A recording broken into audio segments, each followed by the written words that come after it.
question de l'unité, il se réfère naturellement à l'unité qu'il y a entre lui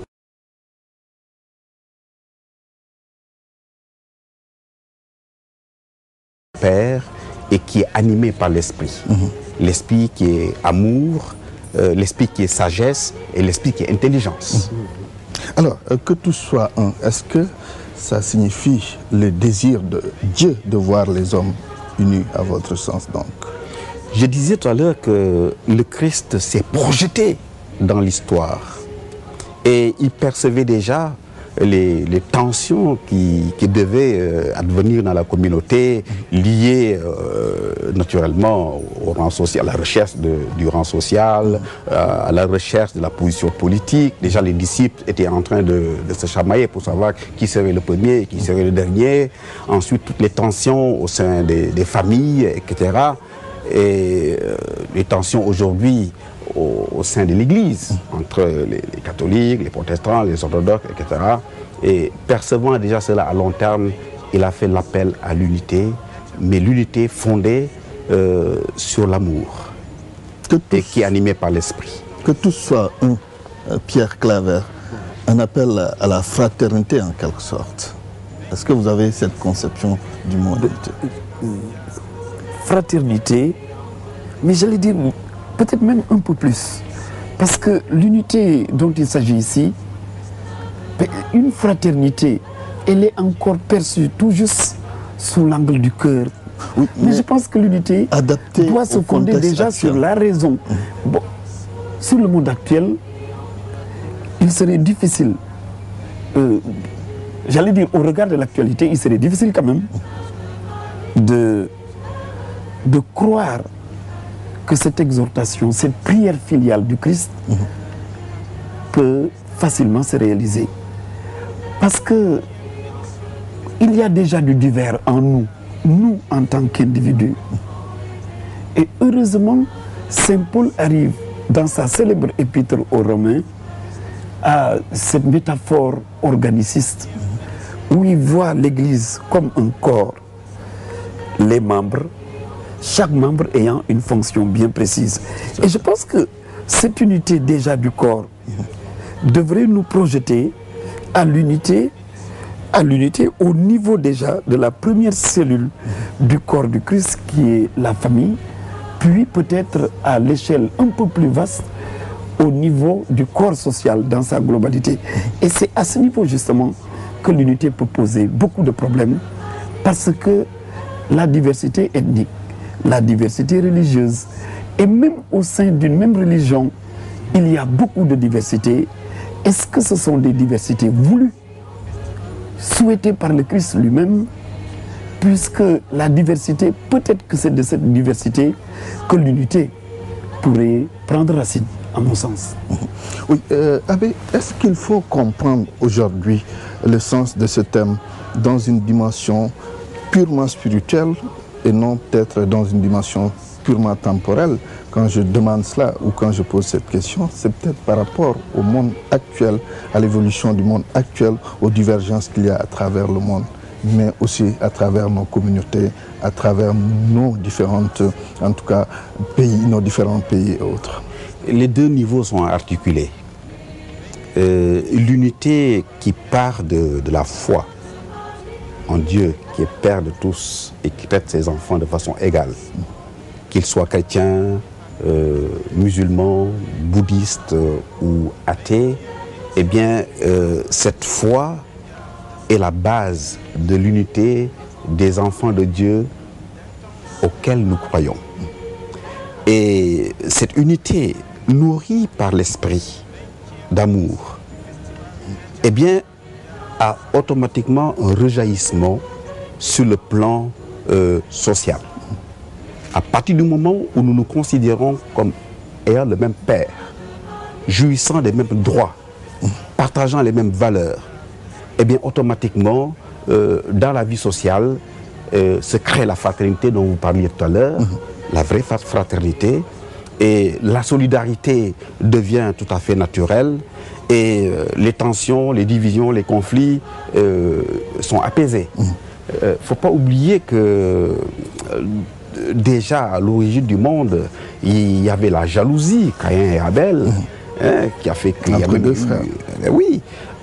Donc l'unité perçue sur le plan de la foi, nourrie par l'esprit d'amour et d'intelligence et de sagesse, en rejaillissement sur le vécu quotidien de l'individu et de la société. Oui, tout à l'heure, on parlait de centralité du prochain dans la religion. C'est essentiel. Mais quelle doit être aujourd'hui la source de l'unité, à votre avis? La source de l'unité, à mon avis, est dans l'amour. Le mot est galvaudé, naturellement, un peu partout. Mais je pense que celui qui prêche l'amour véritable peut atteindre l'unité. Il ne peut pas exister d'unité, à mon sens, après l'amour, sans la charité. Parce que chercher l'unité, c'est aliéner quelque chose de soi et rendre cette chose-là disponible à autrui.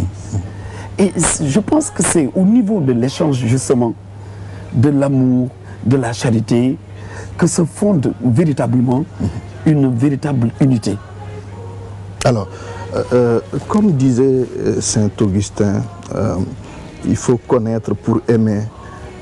Entre l'amour et l'unité, quelle corrélation il faut faire, Abbé? Le fondement de l'unité, c'est l'amour. Et je disais tout à l'heure que l'amour est véhiculé par l'Esprit Saint, que nous recevons aujourd'hui, jour de la Pentecôte. Et à partir du moment où on est dans l'amour, on demeure effectivement en Dieu, Dieu demeure en nous et nous demeurons tous en lui, comme frères et sœurs. Pierre Claver a évoqué tout à l'heure la question de la diversité. Vous voyez, l'esprit de Pentecôte a donné à chaque être, sur tous les continents, des charismes. Chacun a son charisme. Et ces différents charismes doivent être vécus dans l'unité et orientés vers le bien commun, vers la croissance, l'épanouissement des individus et de la communauté. Mais à partir du moment où on n'a pas la foi que c'est l'esprit qui donne le charisme pour le monde, eh bien, naissent des égoïsmes, des jalousies, etc. Et automatiquement, les ruptures apparaissent. Et c'est le sachant que le Christ a fait une prière, et à travers la puissance de sa prière, eh bien, l'esprit est descendu dans les individus et dans les communautés pour servir de ciment pour bâtir cette unité-là qui n'est pas donnée. Et comment l'Église devrait œuvrer pour qu'il y ait cette unité entre les hommes, cette unité entre ses propres membres? D'abord prier, parce que l'unité c'est l'œuvre de l'Esprit. Invoquer l'Esprit pour qu'il vienne vraiment habiter le cœur et les esprits et créer cette disposition à accueillir l'unité et à la bâtir, en avoir la volonté. Prier, invoquer l'Esprit et travailler tous les jours à cela. Travailler tous les jours cela, à la conscience de l'unité, c'est savoir aussi, comme il a dit tout à l'heure, accueillir la différence. Reconnaître la différence et accueillir la différence. Parce qu'à mon sens, la différence, elle est divine d'origine.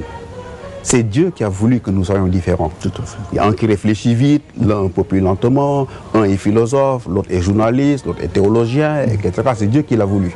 Donc il ne faut pas chercher à niveler. Mais entrer dans la mouvance de l'esprit et mettre le charisme au service, le charisme qu'on développe au service du développement de la communauté et du monde. Très bien. Alors, est-ce qu'on peut trouver un rapport entre l'unité et la tolérance? Pierre Claver. À vrai dire, même si le rapport peut s'établir, dans la réalité, la tolérance me semble être l'étape première par rapport à l'unité. On ne peut pas vivre l'unité véritable, l'unité de l'esprit surtout, si on se contente de dire je tolère l'autre. On peut partir de la tolérance pour accéder On peut partir de la tolérance, mais je pense que quand même l'amour me semble être fondamental. Parce que qui aime ne tolère pas. Tolérer me semble être le degré vraiment le plus bas des rapports sociaux. Et c'est justement parce que nous fonctionnons sur ce degré le plus bas qu'il y a de l'incompréhension qu'une unité ne peut pas se bâtir. À mon sens, on ne peut pas bâtir l'unité